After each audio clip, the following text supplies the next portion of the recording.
Vous recherchez une eau minérale de qualité supérieure? Un seul nom, Happy Water. Avec Happy Water, découvrez le plaisir de boire, la joie d'étancher votre soif.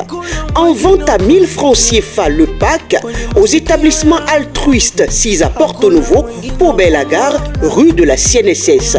Entrez dans le circuit de vente de l'eau minérale Happy Water en nous contactant au 00229 52 38 36 52. Happy Water, la source de vie.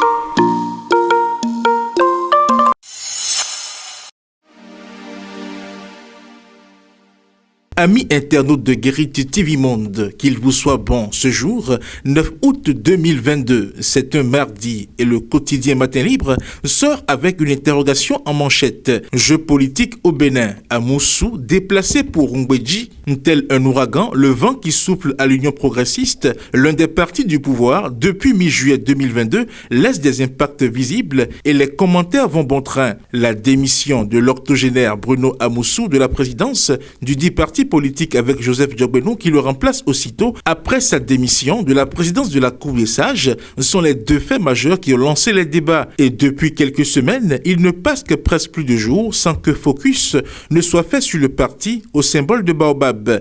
La dernière actualité en date qui continue de cristalliser les attentions et de nourrir les colonnes dans la presse, c'est le rapprochement entre l'Union progressiste, créée seulement en fin 2018, et le Parti du renouveau démocratique PRD, la plus vieille formation politique née dans les années 90. Du coup, n'est-on pas en droit de se demander si ce n'est pas le projet de rapprochement UP-PRD qui a précipité le départ de l'ancien ministre du Plan de Mathieu Kérékou de la présidence de l'Union progressiste afin de faciliter les échanges entre les deux partis. Toujours dans la trame de l'actualité politique nationale, vous pouvez lire comme titre « Législative 2023, Dassouki Sidi Issifou acte la victoire du BR à Yarakene ».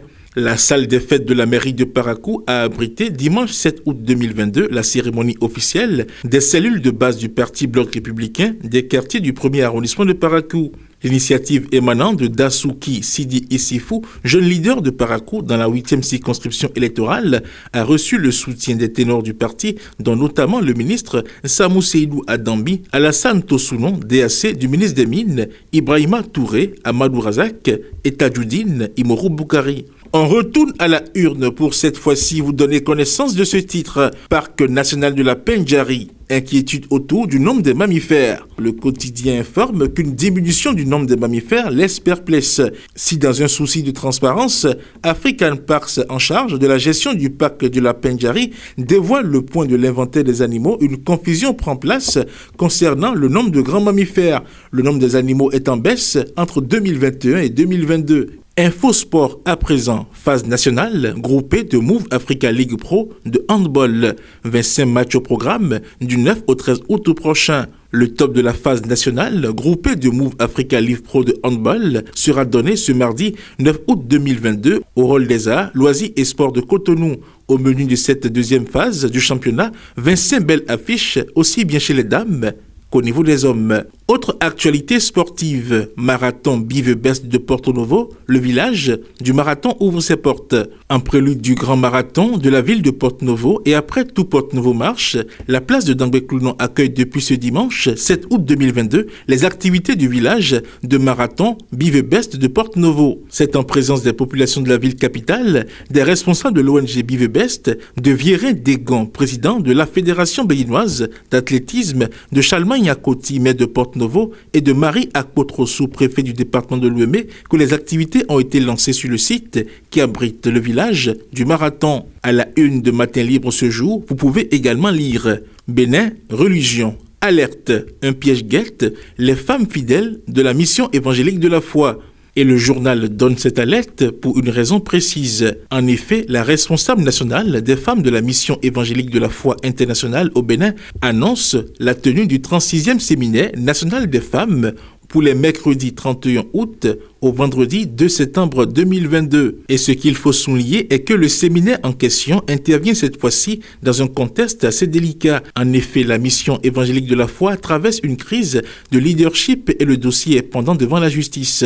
Et en dépit du fait que le verdict de la cour d'appel n'est pas encore tombé pour situer les deux camps, l'aile dissidente tente de foncer, ceci en violation même d'une ordonnance.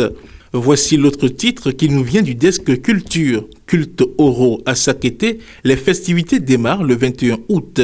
L'édition 2022 de la célébration du culte Oro démarre bientôt dans la commune de Sakété. Selon le programme, les festivités démarrent officiellement dans tous les arrondissements le dimanche 21 août 2022 par une cérémonie d'ouverture devant la forêt sacrée.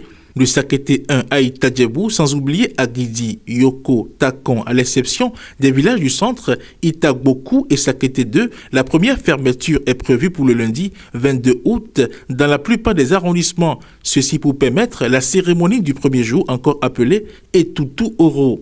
Par ailleurs, la deuxième fermeture ou Eta Oro est prévue mercredi 24 août 2022 dans tous les arrondissements de Sakété.